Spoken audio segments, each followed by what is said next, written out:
ఆధారం నెక్స్ట్ మూడోది అవునా. ఫస్ట్ పాయింట్ అంటే సాహిత్య ఆధారంలో విదేశీ ఆధారంలో మొదటి ఏం చెప్పుకున్నాము అని అంటే పురాణాలు చెప్పుకున్నాం. పురాణాల తర్వాత మనం ఏం చెప్పుకున్నాం, రెండోది పురాణాలు చెప్పుకున్న గాథా సప్తశతి చెప్పుకున్నాం. ఓకేనా. ఇప్పుడు మూడోది ఏంటంటే మూడో పాయింట్ అంటే మూడో గ్రంథం తీసుకొస్తున్న ఆ గ్రంథం పేరు ఏంటంటే లీలావతి పరిణయం. మూడో పాయింట్ అంటే మూడో గ్రంథం ఏంటంటే లీలావతి పరిణయం. లీలావతి పరిణయం అనే గ్రంథం, లీలావతి పరిణయం అనే గ్రంథం ఎవరు రాశారు? లీలావతి పరిణయం ఈ గ్రంథాన్ని రాసిన వ్యక్తి ఎవరు చెప్తారా ఎవరైనా? చెప్పండి. లీలావతి పరిణయం రాసిన గ్రంథం అంటే లీలావతి అనేక నాటకాన్ని లేదంటే గ్రంథాన్ని రాసిన వ్యక్తి ఎవరంటే కుతూహలుడు.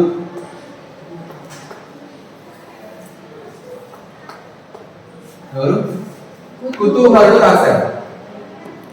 ఓకే సరే, ఈ లీలావతి పరిణయంలో ఏం జరిగింది? అసలు లీలావతి పరిణయం అనే గ్రంథంలో ఎవరి గురించి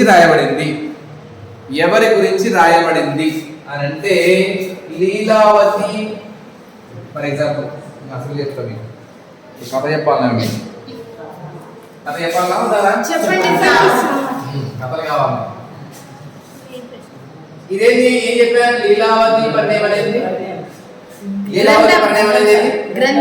గ్రంథం. ఓకేనా, క్లారిటీ తెలుసా? ఇప్పుడు మనం గ్రంథాల గురించి చెప్పుకున్నాం. సాహిత్యాధారాల్లో శాతవాహన సామ్రాజ్యం గురించి ఆధారాలు అంటే శాతవాహన సామ్రాజ్యం గురించి తెలియబడేటువంటి సాహిత్యాధారాల్లో మనం ఏం చెప్పుకున్నాం? దేశీయ ఆధారాల్లో మార్నింగ్ ఏం చెప్పుకున్నాం మనం? పురాణాలు, తర్వాత గాథా సప్తశతి అనే గ్రంథం కూడా చెప్పుకున్నాం. ఇప్పుడు మూడో గ్రంథం కూడా చెప్పుకుంటున్నాం దేశీయ ఆధారాల్లో. ఆ మూడోదే లీలావతి పరిణయం. ఈ లీలావతి పరిణయం అనే గ్రంథాన్ని రచించినటువంటి వ్యక్తి ఎవరంటే కుతూహలుడు అనేటువంటి వ్యక్తి రచించాడు. ఈ లీలావతి అంటే ఎవరు? స్త్రీయే కదా. లీలావతి అంటే ఒక స్త్రీ, అవునా? ఈ లీలావతిని ఒక వ్యక్తి పెళ్లి చేసుకున్నాడు. పెళ్లి చేసుకునేందుకు ఏమన్నా దాన్ని పరిణయం అంటే ఏంది? పెళ్లి అంటే వివాహం చేసుకోవడాన్ని పరిణయం అంటారు. మరి లీలావతిని పెళ్లి చేసుకునే హీరో ఎవరు? అంతే కదా. ఇప్పుడు లీలావతిని పెళ్లి చేసుకున్నారు, పెళ్లి చేసుకునే హీరో కావాలి. ఆ హీరో పెళ్లి చేసుకున్నాడు, పెళ్లి చేసుకున్నందుకు ఏమన్నారు? పరిణయం అన్నారు. ఈ లీలావతి ప్లస్ హీరో అంటే ఎవరు అంటే అతని పేరు ఆలుడు. 17వ రాజు కరెక్టే. 17వ రాజైనటువంటి ఆలుడు. 17వ రాజైనటువంటి ఆలుడికి లీలావతికి ఏం జరిగింది అంటారా? పెళ్లి జరిగిందంట. వివాహం అంటే పరిణయం జరిగింది. లీలావతికి ఆలుడికి పెళ్లి జరిగితే లీలావతి పరిణయం అన్నారు. ఈయనిద్దరి పెళ్లి గురించి మహానుభావుడు వ్యక్తి రాశాడు. ఎవరు రాశారు? ఇక్కడ కూడా అల్లుడు ఉన్నాడు. అర్థమైందా? ఇక్కడ కూడా ఉన్నాడు ఆలుడు పక్కన కుతూహలం పెడతారు అంటే కుతూహలంతో రాశాడు అన్నమాట. ఎట్లా రాశాడు? కుతూహలంతో. వీళ్ళిద్దరి వివాహాన్ని కుతూహలంతో రాశాడు. సరే, అయితే ఇక్కడ ఒక చిన్న స్టోరీ ఉంది. ఈ స్టోరీ టైం అయితేమో అయిపోయిందేమో చెప్పండి. ఈ లీలావతి అనే స్త్రీ ఎక్కడ ఆమె అని అంటే ఒక రాజు యొక్క కుమార్తె. ఎవరి యొక్క కుమార్తె? రాజు యొక్క కుమార్తె. ఇప్పుడు మళ్ళీ ఏం చేయాలి తెలుసా? మళ్ళీ భారతదేశ పరంగా ఏమో నాకు పదాలు రావు. Okay,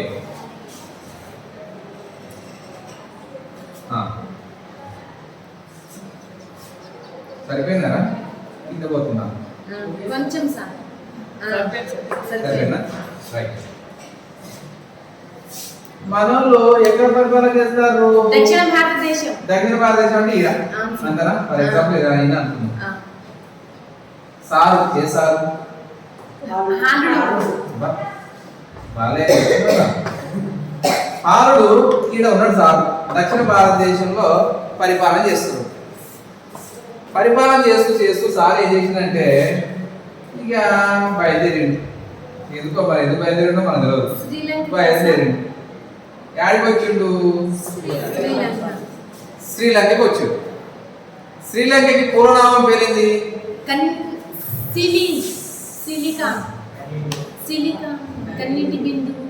Ceylon. Very good. Ceylon అంటారు.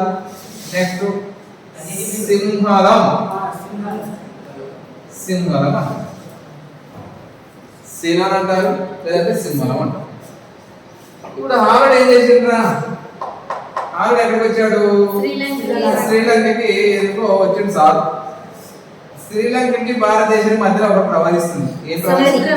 సముద్రం. ఏ సముద్రం? Very good. హిందూ మహాసముద్రం హిందూ మహాసముద్రం ప్రవహిస్తుంది. సారు హిందూ మహాసముద్రాన్ని కూడా దాటి ఆడికి వచ్చిండు. సింహళానికి వచ్చిండు. అంటే సింహళానికి వచ్చిండు. సింహళానికి రాగానే ఈ సింహంలో ఒక రాణి గారు అవ్వడారు. ఆరుడికి ఎవరు అవ్వడరంట? లీలావతి అవ్వడదు. యాడుంది లీలావతి? శ్రీలంకలో ఉన్నది. అంటే శ్రీలంక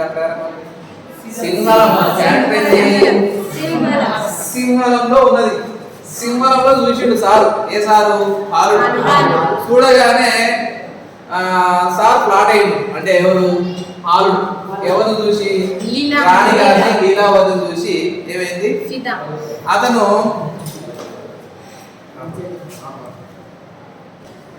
అయితే సింహంలో ఉన్నటువంటి లీలావతిని చూసి ఆలుడు ఏమైండు అని అంటే ఆమె యొక్క అందానికి ముగ్ధుడైపోయి ఏం చేసిండు? రాణి గారికి చెప్పిండు. ఏం చెప్పిండు? ఐ లవ్ యూ చెప్పిండు, లేకపోతే నేను పెళ్లి చేసుకుంటా అని చెప్పిండు. మొత్తానికి మాత్రం చెప్పిండు. ఏం చెప్పిండు? ఈ రెండింటిలో అదే చెప్పిండు. అయితే హీరోయిన్ కూడా ఏం చేసింది? హీరోయిన్ ఎవరు? ఆమె కూడా యాక్సెప్ట్ చేసింది. ఓ అయితే ఓకే, నాకు ఓకే అని చెప్పి ఆమె కూడా చెప్పింది. చెప్పిన తర్వాత సింహం యొక్క రాజు ఎవరు? సింహం యొక్క రాజు పేరు కూడా సింహరాజు. సింహం యొక్క రాజు ఎవరు? సింహరాజు. ఓకే. ఈ సింహరాజు కూతురే ఎవరు? అమ్మగారు. అమ్మగారు ఎవరు? లీలావతి. ఇప్పుడు ఈ లీలావతి ఏం చేయాలి? లీలావతి పై నాయనా నేను వీధి చేసుకుంటా అని చెప్తారా? చెప్పలేదు కాబట్టి ఈ లీలావతి అమ్మగారు ఏం చేసిందంటే ప్రియుడా నువ్వే ఏం చేస్తావు అని అంటే మా నాయన నువ్వే ఒప్పించు. మా నాయన నువ్వే ఒప్పిస్తే నేను పెళ్లి చేసుకుంటా, అంటే పరిణయం వివాహం చేసుకుంటా అని చెప్పిండు. ఎవరు? లీలావతి ఆల్రెడీ చెప్పింది. ఆల్రెడీకి ఇప్పుడు ఎక్కడలేని ఆనందం, ఎక్కడలేని సంతోషం. ఎందుకంటే రాణిగారు ఒప్పుకుంది. కానీ రాణిగారి అయ్య ఒప్పుకోవాలి. అవునా? అయ్య ఒప్పుకుంటేనే పెళ్ళి అయితే, లేకపోతే పెళ్లి కాదు. ఇదంతా ఎందుకు చెప్తున్నా అంటే ఒక బిట్ వస్తుంది మీకు. ఓకే. ఆవిడ ఏం చేసిందంటే మరి సారు సింహాల నుంచి మరి తన రాజ్యానికి వెళ్ళిపోయాడు. శాతవాహన సామ్రాజ్యానికి వెళ్ళిపోయి ఏం చేసిందంటే సారు రాయబారులతో ఒక లేఖ పంపిస్తాడు. రాయబారు తెలుసు కదా, అంటే ఒక లేఖ పంపిస్తాడు. పంపించి ఇట్లా నేను కూడా ఒక ప్రాంతానికి రాజు, సో అండ్ సో ఉంటుంది కదా మొత్తం. కాబట్టి నీ కుమార్తె నేను వివాహం చేసుకుంటా, నీ కూతురు నాకు ఇచ్చి పెళ్లి చేయని చెప్పి వాడు లేఖ రాసి పంపిస్తాడు. పంపిస్తే ఎక్కడికి వచ్చింది లేక? సింహరాజు. సింహరాజు దగ్గరికి వచ్చింది. సింహరాజు ఏమని చెప్తున్నాడు? సింహరాజు ఏం చెప్తాడంటే, నీ రాజ్యం ఏం రాజ్యం? భారతదేశంలో ఒక చిన్న రాజ్యం ఇది. భారతదేశం అనే పేద ఉంది కదా, ఈ భారతదేశంలో నువ్వు చిన్న రాజు అంటే దక్షిణాపన మొత్తం ఇది మొత్తం పరిపాలిస్తున్నావు. ఫర్ ఎగ్జాంపుల్ అనుకుందాం, మొత్తం ఏది ఆంధ్రప్రదేశ్, తమిళనాడు, మహారాష్ట్ర, సరే ఆంధ్రప్రదేశ్, తెలంగాణ, మహారాష్ట్ర, గుజరాత్ వీడి వరకు అనుకుందాం. మొత్తం ఇదంతా పరిపాలిస్తున్నాం అనుకుందాం. ఫర్ ఎగ్జాంపుల్ ఏంటి, మొత్తం పరిపాలిస్తున్నాడు. అయితే భారతదేశం మొత్తంలో నువ్వు పరిపాలించేది ఓ కొంత ప్రాంతం. నేనంటే ఎవరు? శ్యామరాజు కాదు, ఓకేనా? శ్యామరాజు అనుకునేది. ఈ సింహరాజు ఏం చేసిందో తెలుసా? నా రాజ్యం చూడు మొత్తం నేనొక్కనే పరిపాలిస్తుంది. ఏది? సింహరాజ్యాన్ని మొత్తం కూడా, అంటే మొత్తం రాజ్యాన్ని పరిపాలించేది నేను. నీ రాజ్యంలో భారతదేశంలో చిన్న ప్రాంతం పరిపాలిస్తున్నావు అని అతను ఏం చేస్తాడు? తాను పంపించిన లేఖని ఏం చేస్తాడు? తిరస్కరిస్తాడు. తిరస్కరించేసరికి మళ్ళీ ఏమైంది? లవ్ స్టోరీకి బ్రేక్ పడింది. ఏమని పడింది రేపు? ఆల్రెడీ మళ్ళీ వాళ్ళ కమ్యూనికేషన్ ఉండొచ్చు కదా. అప్పట్లో రాజుల కాలం కాబట్టి లేఖలు పంపించుకోవడం, ఫోన్లు లేవు, సెల్ ఫోన్ లాగా మనలాగా ఫోన్ చేసి ఏరా తిన్నావా, good night, I love you అని చెప్పి చెప్పడానికి అది కాదు, ఓకేనా? కాబట్టి ఏం చేసారు? లీలావతికి మళ్ళీ హారుడు లేఖను పంపించడం జరిగింది. లేఖను పంపిస్తే మీ అయ్య ఇలా చేసాడు, నేనేం చేసిన సిన్సియర్గా మీ నాయన అడిగినాను, అడగమన్నందుకు నేను అడిగిన, కానీ మీ నాయన ఏం చేసాడు? ఒప్పుకోలేదు, రిజెక్ట్ చేసిండు. కాబట్టి ఏం చేద్దామని చెప్పి మళ్ళీ ప్రేయస్ని అడిగాను. ప్రేయస్ ఎవరు? అడిగింది ఎవరు? అడిగితే ఇప్పుడు ఏం చేయాలి? ఇక రెండు మార్గాలు. మీరు నవ్వుతున్నారంటే మీకు తెలుసు, ఆన్సర్ కూడా మీకు తెలుసు కదా. మీరు ముగ్గురు రా, మీకు ఎందులో. అయితే ఒక మార్గం, రెండు మార్గాలు. ఒకటేంటి? ఒప్పించి పెళ్లి చేసుకోవడం, రెండోది తప్పించి పెళ్లి చేసుకోవడం, ఓకేనా? తప్పించుకొని పెళ్లి చేసుకోవడం, ఒప్పించి పెళ్లి చేసుకోవడం, తప్పించుకొని పెళ్లి చేసుకోవడం, ఇది రెండు. ఫస్ట్ మార్గం హారుడు చూసిండు. హారుడు ఒప్పుకున్నా? ఒప్పుకోలేదు. పాప సిన్సియర్గా చెప్పినందుకు వాడు ఒప్పుకోలేదు. అందుకే ఏం చేసిండు? వీళ్ళిద్దరూ ఒక నిర్ణయానికి వచ్చారు. మన ఇద్దరం కలిసి తప్పించుకొని పోయి పెళ్లి చేసుకుందాం అని చెప్పి హారుడు, లీలావతి ఓ నిర్ణయానికి వచ్చారు, ఓకేనా? ఓకే, ఇప్పుడు అసలు అనిపించు ఇదంతా స్టోరీ చెప్పిన ఈ స్టోరీ అంతా మీకు గుర్తుంటుంది. ఎందుకు గుర్తుంటుంది అని అంటే, ఇద్దరికి మధ్యలో లవ్ స్టోరీ నడిచింది. ఆ లవ్ స్టోరీలో నాన్న విలన్, నాన్న ఒప్పుకోలేదు. నాన్న ఒప్పుకోనందుకు వీళ్ళిద్దరు తప్పించుకొని పారిపోతున్నారు. ఎక్కడికి పారిపోతున్నారో అసలు అనిపించు. ఏడికి పారిపోతున్నారు? ఏ గుడిలో వివాహం చేసుకుంటున్నారు? ఆ గుడి ఎక్కడ? ఈ గుడి పేరేంది? ఆ గుడి అనేది ఎక్కడ ఉన్నది? ప్రస్తుతం ఏ జిల్లాలో ఉన్నది? ఇది నా కాన్సెప్ట్. ఈ 4 బిడ్ల కోసం ఈ స్టోరీ అంతా. అంటే స్టోరీ వాస్తవమే, ఈ స్టోరీ అనేది వాస్తవమే, కానీ ఈ స్టోరీ చెప్తే మీకు బాగా గుర్తుంటుంది. మనకు చదువు గుర్తు లేకపోయినా స్టోరీలు బాగా గుర్తుంటారు, అలాగే రైట్. ఇప్పుడు ఏం చెప్పాలి? మన ఇదే ఉన్నది. సరే, మొత్తానికి సింహరాజు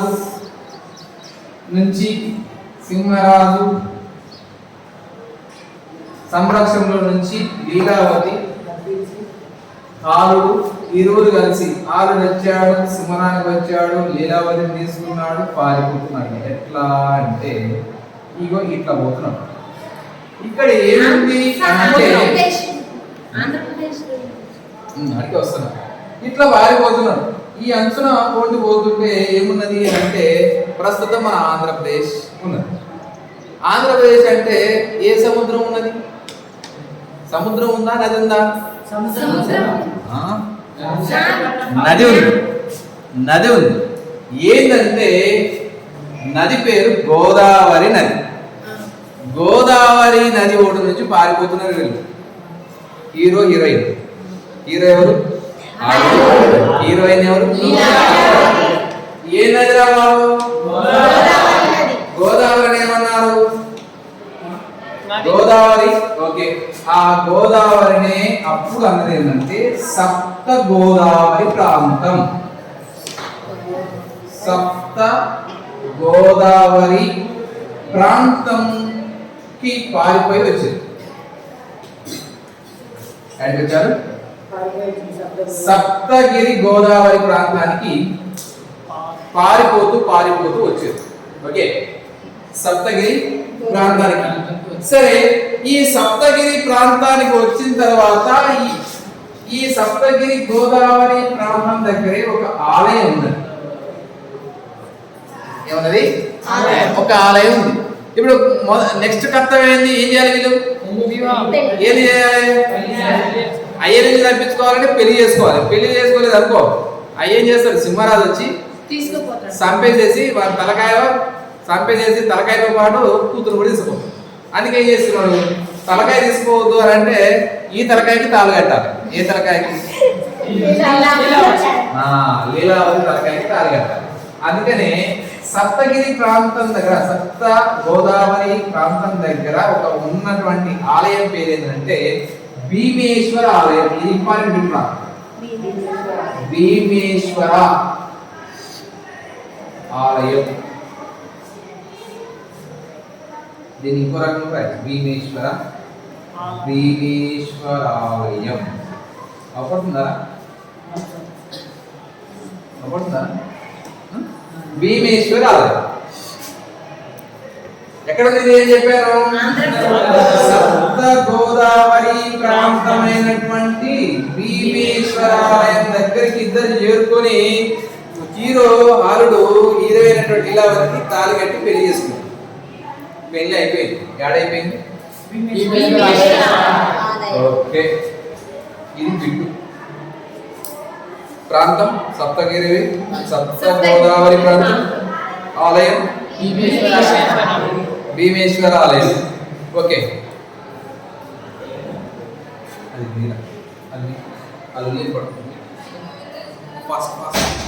అయితే ఈ భీమేశ్వర ఆలయం ఇప్పుడు ఎక్కడ ఉన్నది? ఇది క్వశ్చన్. ఇప్పుడు ఇది ఎక్కడ ఉన్నది? అప్పుడు నేను అంటే లైటింగ్ అడ్జస్ట్ కదా. భీమేశ్వర ఆలయం అనేది ఇప్పుడు ఎక్కడ ఉన్నది? ఇప్పుడు ప్రజెంట్ ఆంధ్రప్రదేశ్, ఒడిశా, ఏ జిల్లాలో ఉంది? మన తెలంగాణలో ఉన్నటువంటి ప్రాంతం ఏంటంటే జగిత్యాల జిల్లా. ఇక్కడ జగిత్యాల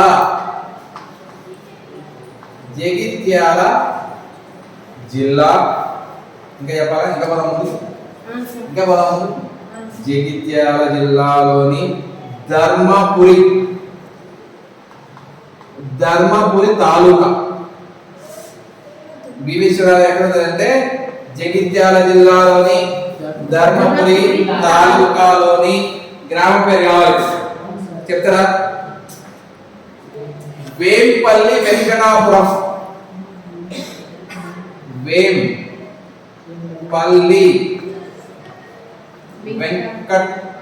వెంకటాపురం. ఇది గ్రామం. ఓకే, వేంపల్లి వెంకట్రాపురం లేదా వెంకటాపురం అనొచ్చు, వెంకట్రాపురం అనొచ్చు. ఓకే, వెంకటాపురంలో ఈ గ్రామంలో ఇప్పుడు ప్రస్తుతం ఉన్నది ఏమున్నది? ఎందుకు చెప్తున్నది? భీమేశ్వర ఆలయం ప్రస్తుతం ఏ జిల్లాలో ఉన్నది? మన తెలంగాణలో అని అంటే జగిత్యాల. ఇది జిల్లా, అర్థమైందా? ఇది తాలూకా. ఇప్పుడు ఉన్నాయా సార్ తాలూకా అంటే? ఇది ఏంది? గ్రామం. అర్థమైందా? ఎన్ని బిట్లు చదువునండి. సింహరాజు కుమార్తె అయినటువంటి లీలావతిని వివాహం చేసుకోవడానికి హారుడు లీలావతి ఇరువురు కలిసి సింహరా రాజ్యం నుంచి పారిపోతూ గోదావరి ప్రాంతం గుండా, గోదావరి నది గుండా ప్రయాణం చేస్తూ సప్త గోదావరి ప్రాంతానికి చేరుకొని అక్కడ ఉన్నటువంటి భీమేశ్వర ఆలయంలో ఇరువురు కలిసి వివాహం చేసుకోవడం జరిగింది. దాన్నే ఏమన్నారు అని అంటే లీలావతి. ఇదంతా కూడా ఈ స్టోరీ అంతా కూడా ఎందులో చెప్పబడింది అంటే లీలావతి పరిణయంలో చెప్పబడింది. ఎవరు చెప్పారు అని అంటే కుతూహలుడు చెప్పాడు. అయితే మరి ప్రస్తుతం భీమేశ్వరాలయం ఎక్కడ ఉంది మన తెలంగాణలో అని అంటే జగిత్యాల జిల్లాలోని ధర్మపురి అనే తాలూకాలో వేంపల్లి వెంకటాపురం గ్రామంలో ఉన్నటువంటి ఆలయం ఇప్పుడు ప్రస్తుతం ఉంది. కొంతమంది చరిత్రకారులు ఏమంటారు అని అంటే, అరే నాయన, ఈ భీమేశ్వరాలయం అనేది జగిత్యాల జిల్లాలో కాదు ఇప్పుడు ప్రజెంట్ ఉన్నది. ఎక్కడ ఉన్నది? మా ప్రాంతం. నేను ఎంతమంది చెప్పాను తెలుసారా? గోదావరి ప్రాంతం అనేది ఎక్కడ ఉంది?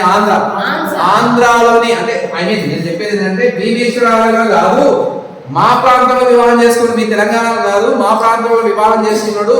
ఆ ప్రాంతం ఏదంటే తూర్పు గోదావరి జిల్లా. కూడా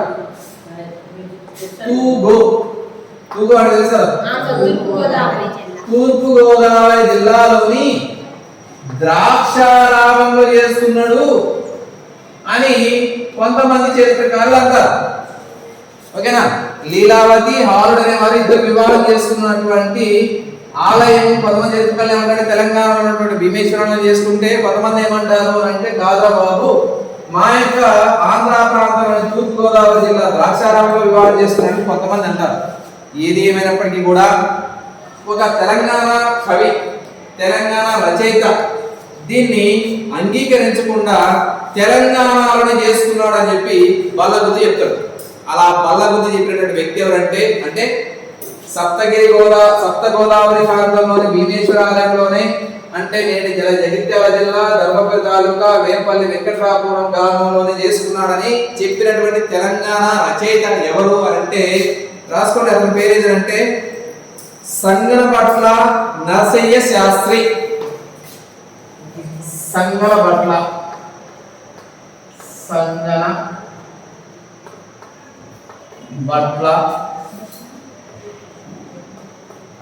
నరసయ్య శాస్త్రి. సంగనపట్ల నరసయ్య శాస్త్రి చెప్తాడన్నమాట. అంటే దీన్ని అంగీకరిస్తాడు. అంగీకరించాలంటే అంటే దీనికి సపోర్ట్ చేస్తాడు.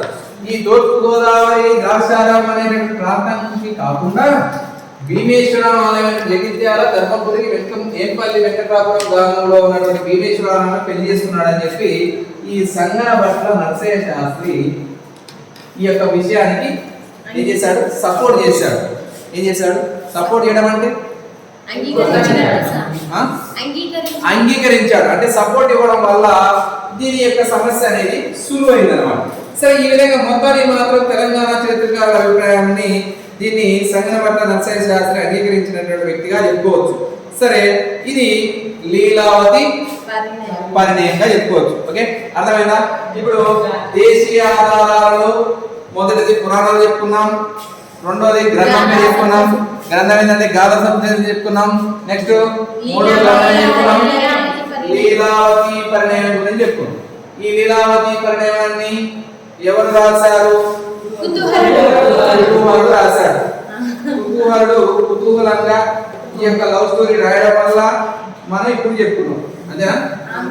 Okay, right. ఇప్పుడు మనకి ఇక్కడ ఏమై వచ్చినాయి? ఆరుడు యొక్క భార్య పేరు వచ్చింది. ఆరుడు యొక్క భార్య పేరు వచ్చింది. తర్వాత ఆరుడు భార్య అంటే ఆరుడు లీలావతి పెళ్లి చేసుకున్నటువంటి గ్రంథం పేరు వచ్చింది. రాసిన పేరు వచ్చింది. వాళ్ళిద్దరు కలిసి ఏ కూతుర్ని ఏ రాజ్యం రాకుమారి చేసుకుంటూ వచ్చింది. ఏ రాజ్యం? సింహల రాజ్యం. సింహల రాజ్యం యొక్క రాజు పేరు సింహరాజు. ఆ సింహరాజు కూతురే లీలావతి. అంతే మాత్రమే కాకుండా లీలావతి ఇరువురు కలిసి ఎక్కడ పెళ్లి చేసుకున్నారు? జగిత్యాల జిల్లాలో చేసుకున్నారు. అంటే మన తెలంగాణలోనే చేసుకున్నారు. ఇంకా ముందు ముందు మంచి మంచి ఉంటాయండి. మన తెలంగాణలో ప్రాముఖ్యమైనటువంటి ప్రదేశాలే కాదు, మంచి మంచి గొప్ప గొప్ప స్టోరీలు కూడా ఉన్నాయి. అది ముందు ముందు క్లాస్లో తెలుసుకున్నాం. సరే, ఇప్పుడు ఇంకో గ్రంథం గురించి చెప్తా. ఇది ఎన్నో పాయింట్? ఫోర్త్ వన్ కథ సరి సాగరం.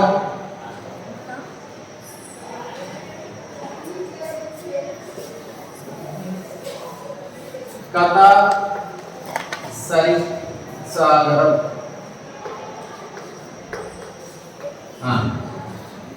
కథ సరిత్ సాగరం. ఓకే, ఈ కథా సరిత్ సాగరం అనే గ్రంథం ఓకేనా, ఇది 4వ గ్రంథం అని చెప్పవచ్చు. ఇక అవసరమైతే చివరిదని కూడా చెప్పుకోవచ్చు. సరేనా? సరే, ఈ కథా సరిత్ సాగరం అనేది రాసిన వ్యక్తి ఎవరు?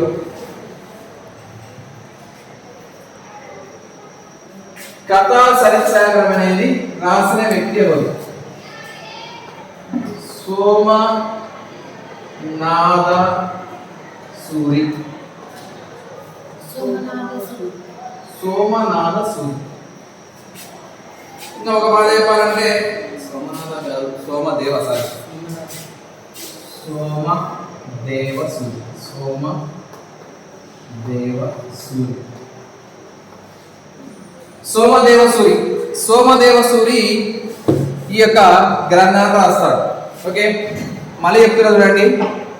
దేశీయ ఆధారాల్లో అంటే సాహిత్య ఆధారాల్లో, దేశీయ ఆధారాల్లో మొదటి పాయింట్ పురాణాల ద్వారా మనకి ఏం తెలిసింది అంటే 30 సంవత్సరాలు పరిపాలించారని, 30 మంది రాజులు పరిపాలించారు, 450 సంవత్సరాలు పరిపాలించారని 2 భాగాలు విభజించారు. తొలి శాతవాహనం, మన శాతవాహనం అనే ఇన్ఫర్మేషన్ అనేది మనకు తెలిసింది.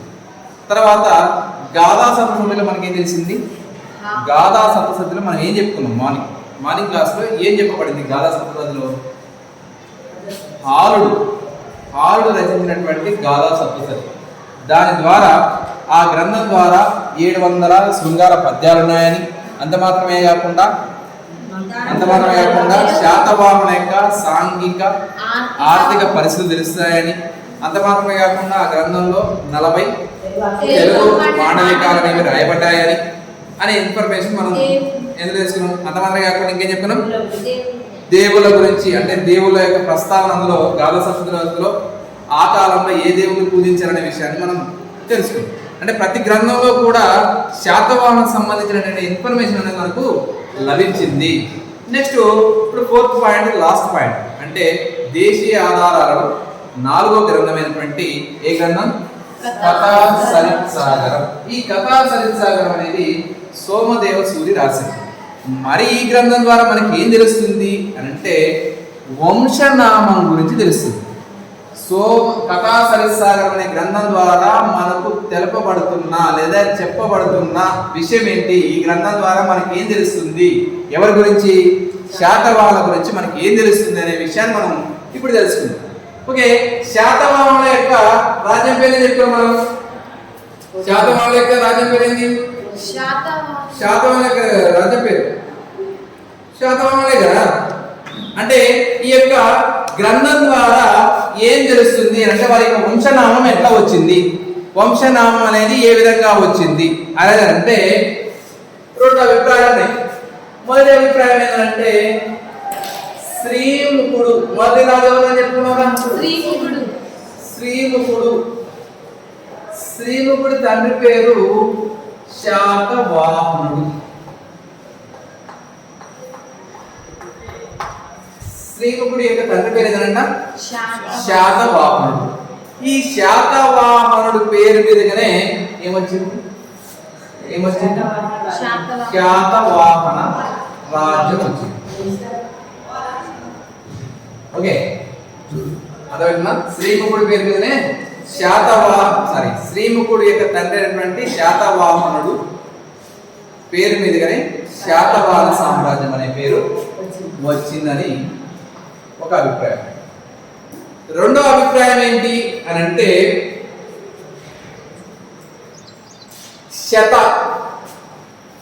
ఇప్పుడు ఏం చేస్తున్నాం మనం? శాతవాహనుడు కదా రాజ్యం పేరు. శాతవాహనుడు. శత అంటే 100. వాహనుడు అంటే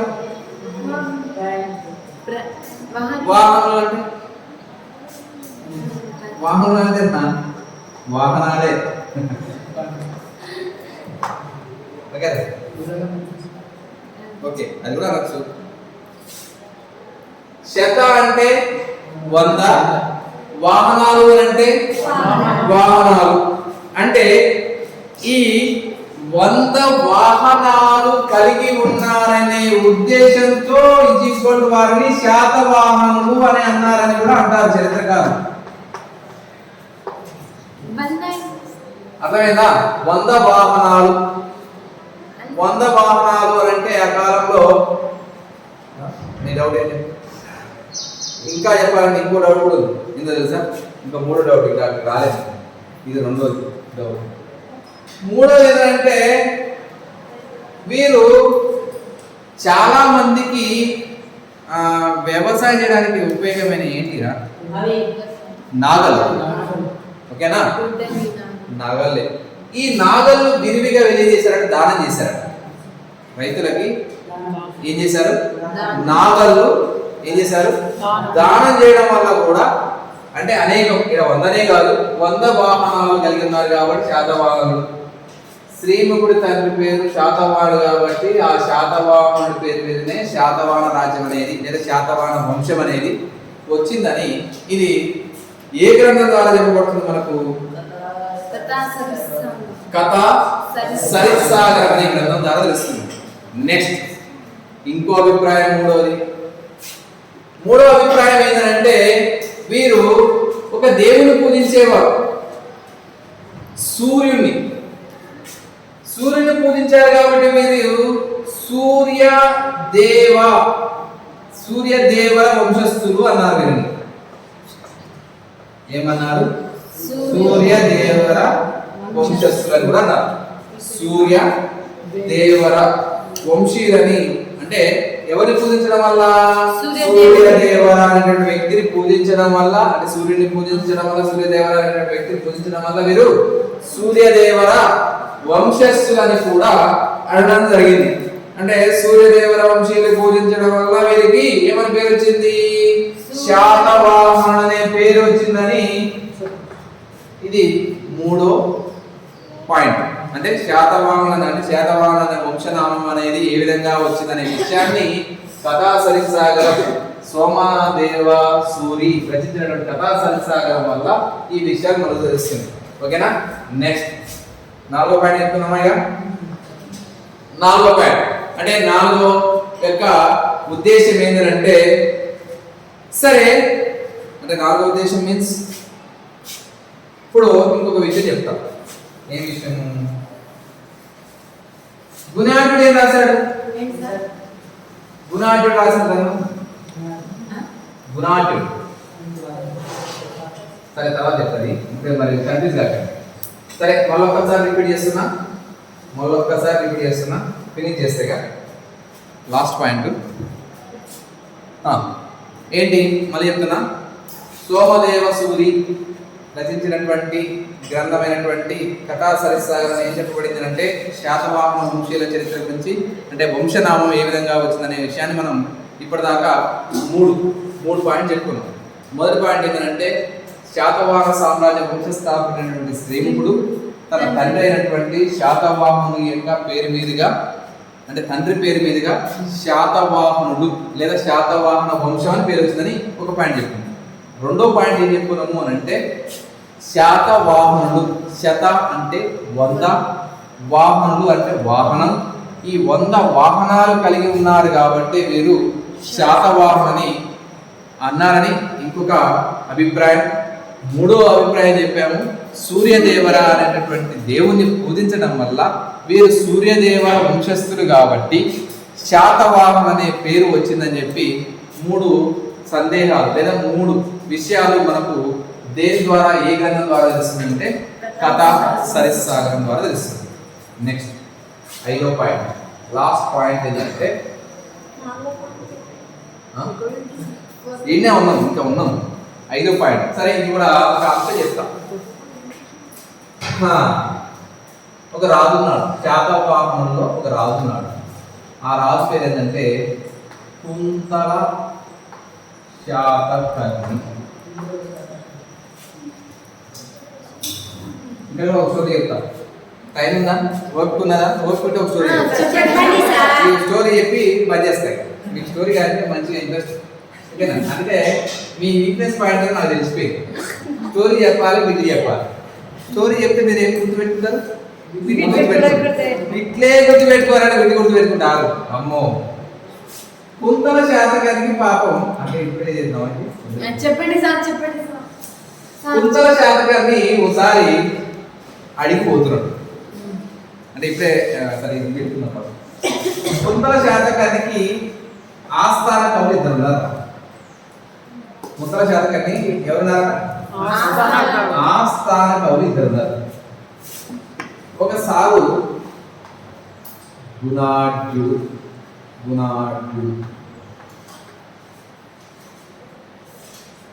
ఇంకో వ్యక్తి పేరు శర్వవర్మ.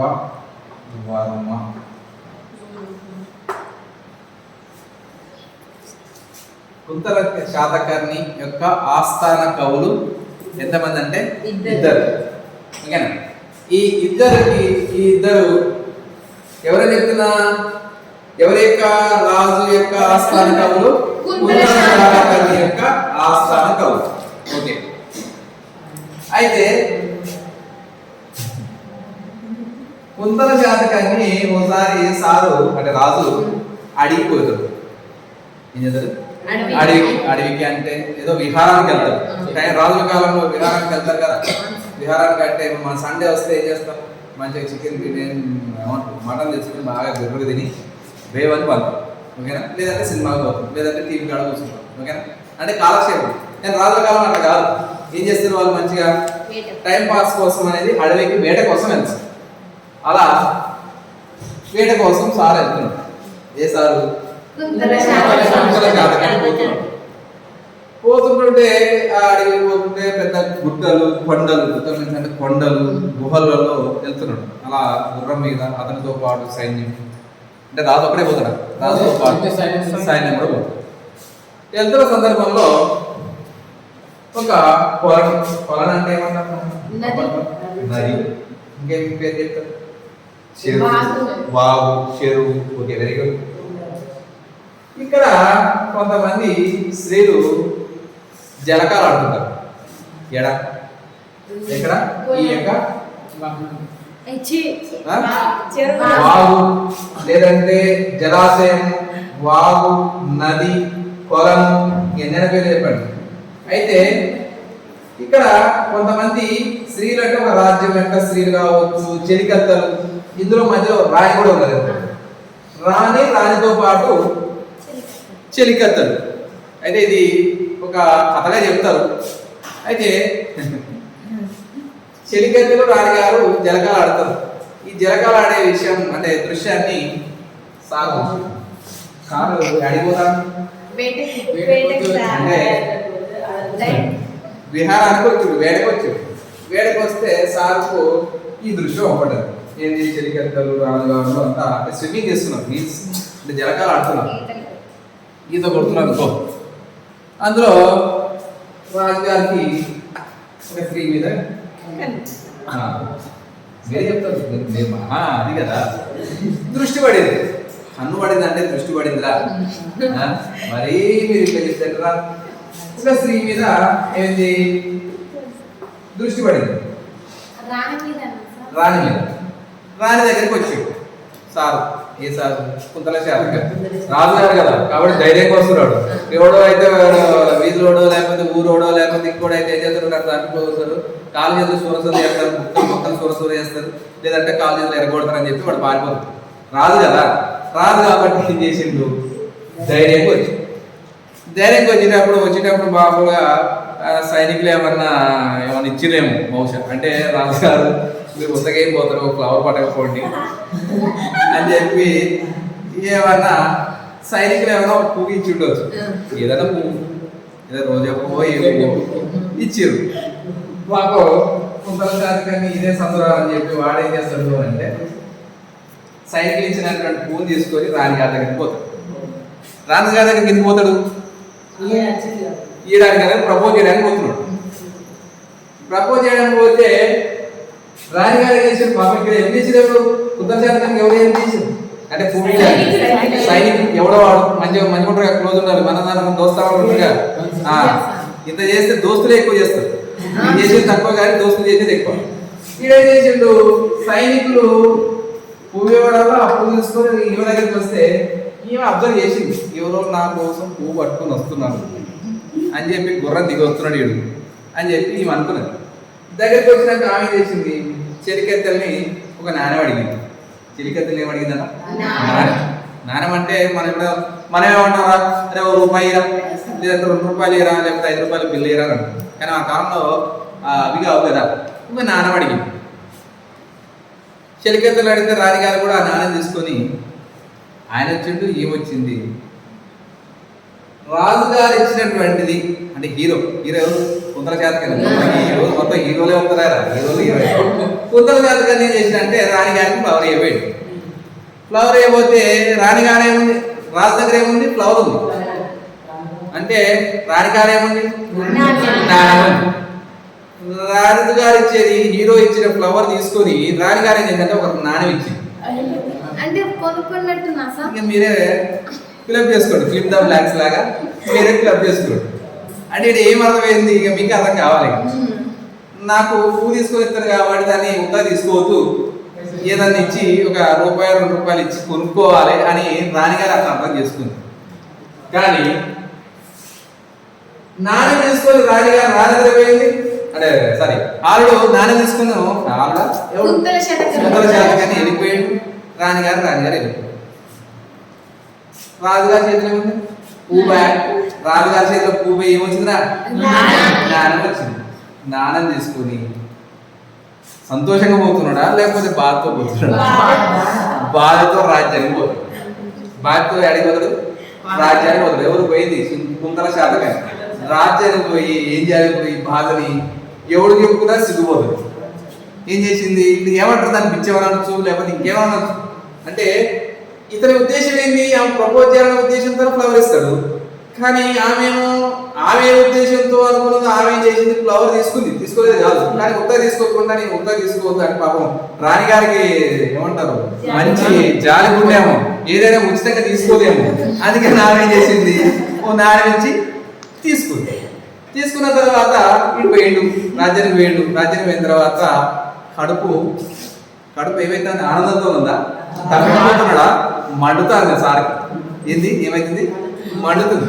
మండే చేస్తాడు ఈ బాధ ఎవరికి చెప్పాలో అర్థం కాక పాపం ఇది ఇప్పుడు వచ్చినప్పుడు ఎవరికి చెప్పుకుంటాడు కవులకి చెప్పుకుంటాడు.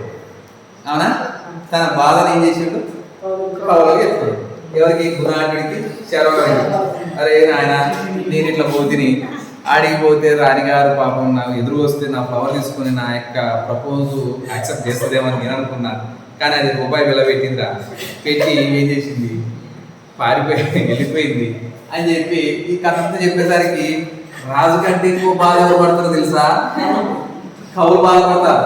గుణాటుడు శర్వవర్మ అయ్య రాజు గారు అంటే ఇప్పుడు రూపాయి యాక్షన్ చేయమంటే వీళ్ళు 10 రూపాయలు యాక్షన్ చేస్తారు. ఎవరు కవులు ఎందుకంటే రాజు దగ్గర మార్కులు పెట్టాలి కాబట్టి ఏం చేస్తారు యాక్షన్ ఎక్కువైపోయింది. గుణాటుడు కానీ రాజుగారు నువ్వు బాధపడదు సార్ నువ్వు బాధపడితే రాజుగారు నేను చూడలేకపోతాను అని చెప్పి ఎవరెవరు గుణాటుడు శర్వవర్మ చెప్తారు. దీంతో గుణాటుడు శర్వవర్మ మధ్య ఏం చేస్తారు అంటే నేను విషయం తెలుసుకుంటా అన్నాడు వీడు అంటే గుణాటుడు నేను విషయం తెలుసుకుంటా. విషయం అంటే ఇక్కడ జరిగినటువంటి సంఘటన అనేది అసలు ఎందుకు అట్లా జరిగింది దేనికోసం జరిగింది అసలు దీని పూర్వపరాలు ఏంది అసలు ఆమె ఏం అర్థం చేసుకుంది అనే విషయం మొత్తం కూడా నేను తెలుసుకుని వస్తాను రాజుగారు చెప్పింది. ఇతను అంటాడు నేను తెలుసుకుని వస్తానని ఇతను అంటాడు.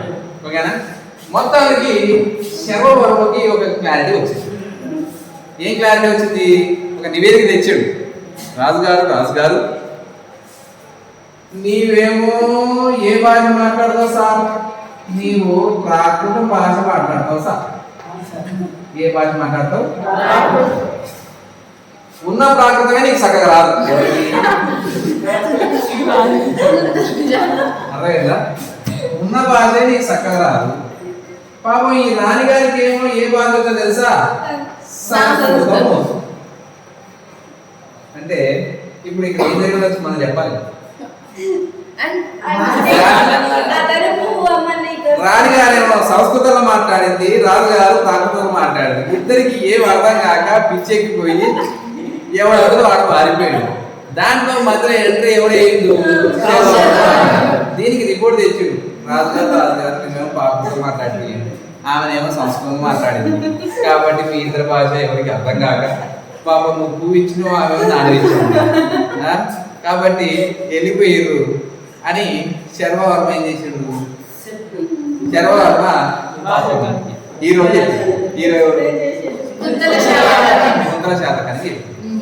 కుంతల శాతకానికి చెప్పేసరికి కుంతల శాతకాన్ని ఇప్పుడు ఏం కావాలి అబ్బా అంటే ఏమంటారు, కొంత అతనికి ఊరట వచ్చింది. ఊరట అంటే అర్థం ఏంటి?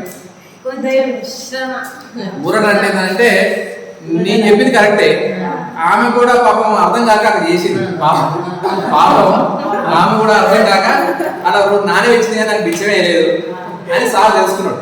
తెలుసుకొని ఏం చేసిండు అంటే నేను చెప్తున్నాడు సర్వం, రాజుగారు నీకు అవసరమైతే 10 రోజుల్లో 100 రోజుల్లో లేకపోతే నెల రోజుల్లో 6 నెలల్లో నీకేం చేస్తా, ఏం నేర్పిస్తా, నీకు ఏం నేర్పిస్తా, సంస్కృత భాష నేర్పిస్తా. అప్పుడు సంస్కృత భాష నేర్చుకొని ఏం చేద్దాం, డైరెక్ట్ ఆ దగ్గర పోయి మాట్లాడవచ్చులే అని చెప్తాడు. ఓకేనా? అంతే గుణాఢ్యుడికి కోపం వస్తుంది. ఈ ఇద్దరి మధ్య నడుస్తున్న స్టోరీ. ఈయనేమనుకున్నాడు అంటే వీళ్ళిద్దరే నన్ను ఎవడు పట్టించుకోవట్లేదని ఈయన అనుకుంటున్నాడు. ఓకేనా? అయితే ఇప్పుడు వీరిద్దరు శర్మవర్మ కుంతల శాతకాన్ని ఓదారుస్తున్నాడు, ధైర్యం చెప్తున్నాడు, నీకు భాష నేర్పిస్తా అంటున్నాడు, నిన్ను ఇక మొత్తానికి నేను సూపర్ హీరో చేస్తా అంటున్నాడు. ఎవరు? శర్మవర్మ. ఇప్పుడు గుణాఢ్యుడు ఏం చేసిండో తెలుసా, నువ్వు హీరో చేస్తావు, హీరో చేస్తావు, నేనేం చేస్తా, నిన్ను వెరీ గుడ్, నిన్ను జీరో చేస్తా అని అంటున్నాడు గుణాఢ్యుడు శర్మవర్మ. వీళ్ళిద్దరు మాత్రం ఏం చేస్తుందంటే మళ్ళీ వాళ్ళు వీళ్ళిద్దరు అయిపోయింది. కుంతల శాతకానికి కొంచెం ధైర్యం వచ్చింది కాబట్టి వీళ్ళిద్దరు బతారు. నీకు అంత సీన్ లేదు అన్నాడు గుణాఢ్యుడు. నీవు 100 రోజులు అంటున్నావు, నెల అంటున్నావు, 6 నెలలు అంటున్నావు, 6 నెలల్లో రాజుగారికి నువ్వు సంస్కృతం నేర్పిస్తావు, నీకు అయితే నీకు అని చెప్పి ఏం చేస్తున్నాడు శర్మవర్మని, గుణాఢ్యుడు ఏం చేస్తున్నాడు శర్మవర్మని చేస్తున్నాడు. నీకు సాధ్యం కాదు, నువ్వు చేయలేవు అది అని అంటున్నాడు. అందుకను గుణాఢ్యుడికి శర్మవర్మకి మధ్య వీళ్ళకి పని. ఇప్పుడు పోరాటం కుంతల శాతకానికి పాప రాణిగారికి అయితే ఇక్కడ వీళ్ళిద్దరికి పోరాటం. వీళ్ళిద్దరు పోరాటంలో ఏం చేస్తున్నారు, అరే నేను నేర్పిస్తారా అని శర్మవర్మ, నువ్వు నేర్పిలేవని గుణాఢ్యుడు. మొత్తానికి వీళ్ళిద్దరి మధ్యలో సరే నేర్పిస్తాను నేను అంటున్నా, నువ్వే పందెం కాస్తావు, నువ్వు నేర్పిలేవు కదా నువ్వే పందెం కాస్తావు అని అంటే గుణాఢ్యుడు ఏం చేస్తారు అంటే, నువ్వు కనుక నేర్పించడం అనుకో ఎన్ని రోజుల్లో ఎంత, ఫర్ ఎగ్జాంపుల్ 6 నెలల లేకపోతే 5 నెలల మొత్తానికి వాళ్ళు పిల్లలు పెట్టుకున్నారు. నేర్పించకపోతే గుణాఢ్యుడు ఏమంటాడంటే, నువ్వు కనుక నేర్పించినాం అనుకో, ఎవరు శర్మవర్మ కుంతల శాతకానికి సంస్కృతం నేర్పిస్తే నేను రాజ్యం నుంచి వెళ్ళిపోతా అంటాడు. ఎవరు? గుణాఢ్యుడు. ఈయన చెప్పిన తర్వాత ఏం చేయాలి మరి, ఇతను కూడా శబ్దం చేయాలి కదా, ఇతను కూడా వాగ్దానం చేయాలి కదా. శర్మవర్మ నోరు పట్టలేదు, ఏం అనట్లేదు.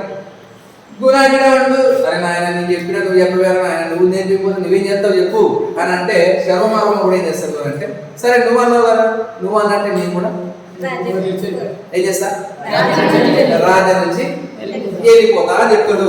ఎవరు? గుణాఢ్యుడు. ఓకే, వీరిద్దరి మధ్యలో ఏం జరిగింది, వాదోపవాదాలు జరిగింది. ఆ వాదోపవాదాలనే గుణాఢ్యుడు ఏం చేస్తాడంటే ఒక గ్రంథం రాస్తాడు. ఆ గ్రంథం పేరే బృహత్ కథ. దీన్ని ఏమన్నా చిన్నగా రాయాలి, బృహత్ కథ.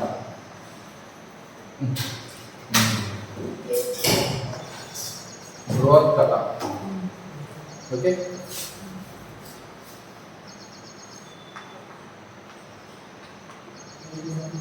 ఎవరు రాసేది? గుణాఢ్యుడు బృహత్ కథ అనేది రాస్తాడు. గుణాఢ్యుడు రాసినటువంటి కథ పేరు ఏంటంటే బృహత్ కథ.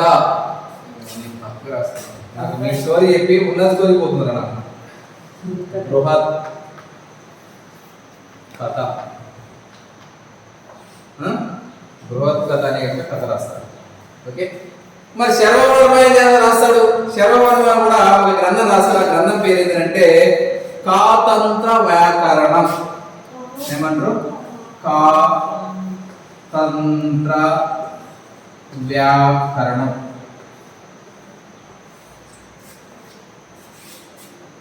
ఓకే, గుణాఢ్యుడు రాసిన గ్రంథం పేరు బృహత్ కథ.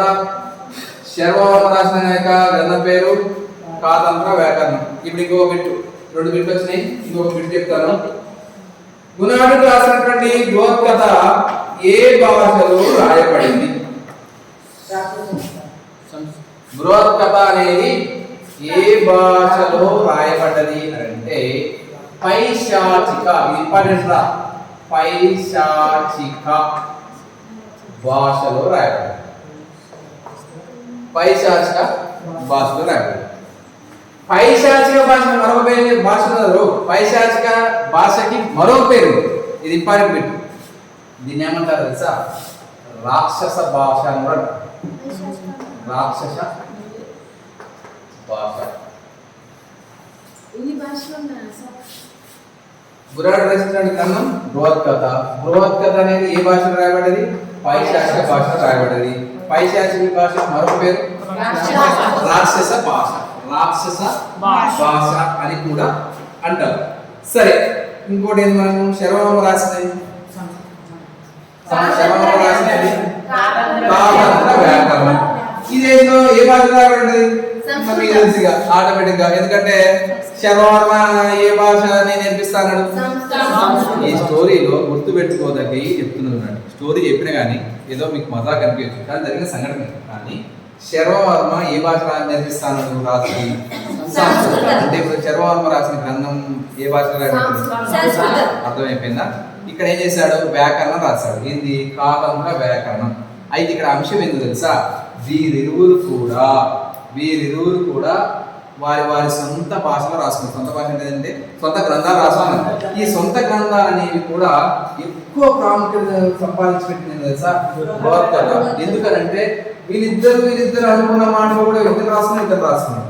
ఇద్దరు రాజు జరిగినటువంటి సంఘటన కూడా ఇద్దరు రాశాడు. అంటే ఇక్కడ జరిగిన సంఘటన చెప్పాను కదా, కానీ విషయం ఇష్యూ అనేది ఇది రాయడం జరిగింది. అంటే అందుకే ఇది ఏం చదువుతున్నారు? ఇక్కడేముంది చెప్పండి? కథ. ఏ కథ? ఉత్తర శాతకాన్ని కథ రాసింది. ఓకేనా? బృహత్ కథ. అందుకే ఇది పైశాచిక భాషలో రాయడం జరిగింది. సరే, ఇంకొక భాష చెప్తాను. ఇక్కడ ఈ యొక్క బృహత్ కథలోనే క్యారెక్టర్ పేరు తెలుసా? బృహత్ కథలో అంటే ఈ బృహత్ కథ రాశాడు. ఈ బృహత్ కథకి క్యారెక్టర్ పేరు ఎవరు అంటే నరవాహనుడు. ఈ క్యారెక్టర్ బృహత్ కథలో క్యారెక్టర్ పేరు ఏంటంటే నరవాహనుడు.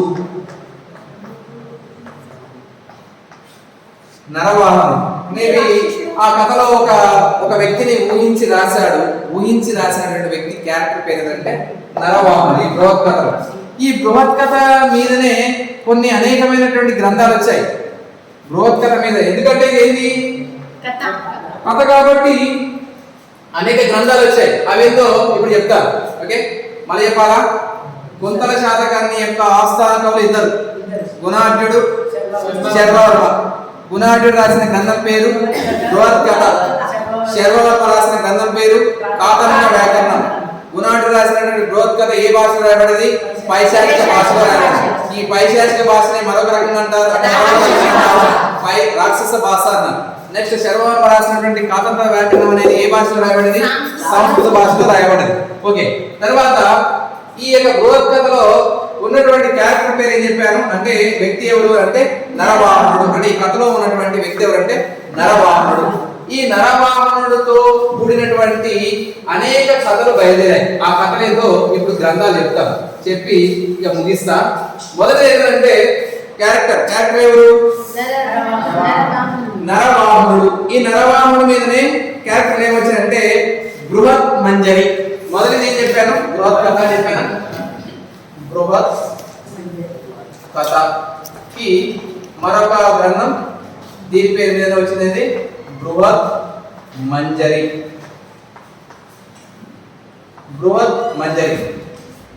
ఓకే, బృహత్ మంజరి ఇది రెండో అంటే బృహత్ కథని ఆధారంగా చేసుకుని రచించబడ్డటువంటి గ్రంథం. దీన్ని రాసింది ఎవరంటే క్షేమేంద్రుడు. ఇది వెరీ వెరీ ఇంపార్టెంట్. ఈ గ్రంథాన్ని రాసినటువంటి వ్యక్తి ఎవరంటే క్షేమేంద్రుడు. బృహత్ కథ రాసిన వ్యక్తి ఎవరంటే గుణాఢ్యుడు. బృహత్ మంజరి అంటే బృహత్ కథను ఆధారం చేసుకొని ఇంకొక నవల రాశారు. ఆ నవల ఏంటంటే గ్రంథం ఏంటంటే బృహత్ మంజరి. ఇది రాసిన వ్యక్తి ఎవరంటే ఎవరు క్షేమేంద్రుడు. నెక్స్ట్ దీని ఆధారంగా చేసుకొని బుద్ధ శ్లోకం ఇంకో గ్రంథం కూడా బయలుదేరి అంటే ఇంకో గ్రంథాన్ని కూడా రచించారు. బుద్ధ కథ శ్లోకం. బుద్ధ కథ శ్లోకం అనే గ్రంథం రాయడం జరిగింది. బుద్ధ కథ శ్లోకం. ఓకే, బృహత్ కథ ఆధారంగా బృహత్ మంజరి ఆధారంగా బుద్ధ కథ శ్లోకం అనే గ్రంథం రాయబడింది. ఇది రాసిన వ్యక్తి ఎవరంటే విష్ణు శర్మ కాదు సారీ బుద్ధ స్వామి.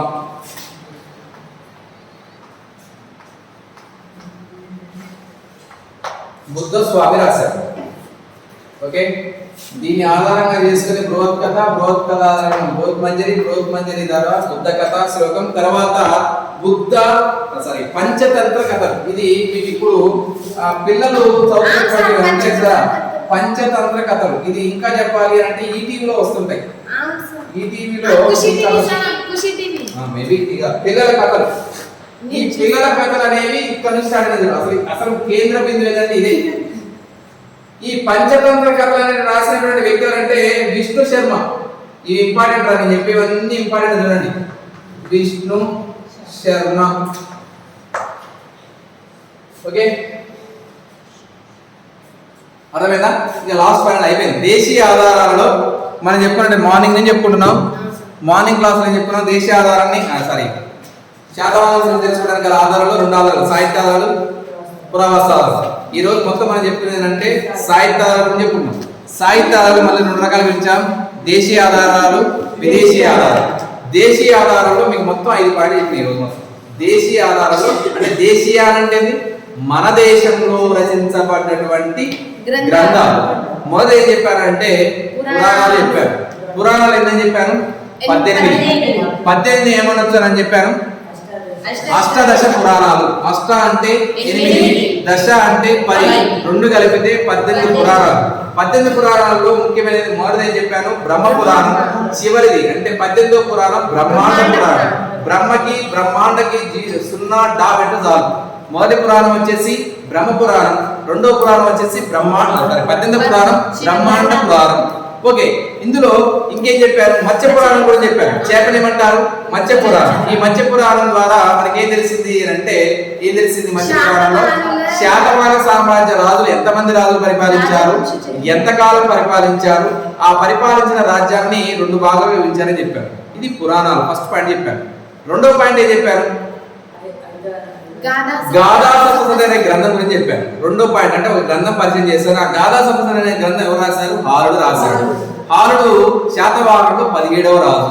ఆ హారుడు రాసిన గాథా సప్తశతి ద్వారా మనకు తెలిసినట్టు సాంఘిక ఆర్థిక పరిస్థితులు ఎవరిది? శాతవాహనుల గురించి. అంత మాత్రమే కాకుండా నేను చెప్పాను 700 జాతక కథలన్నా 700 శృంగార పద్యాలు రాశారని చెప్పాను. 40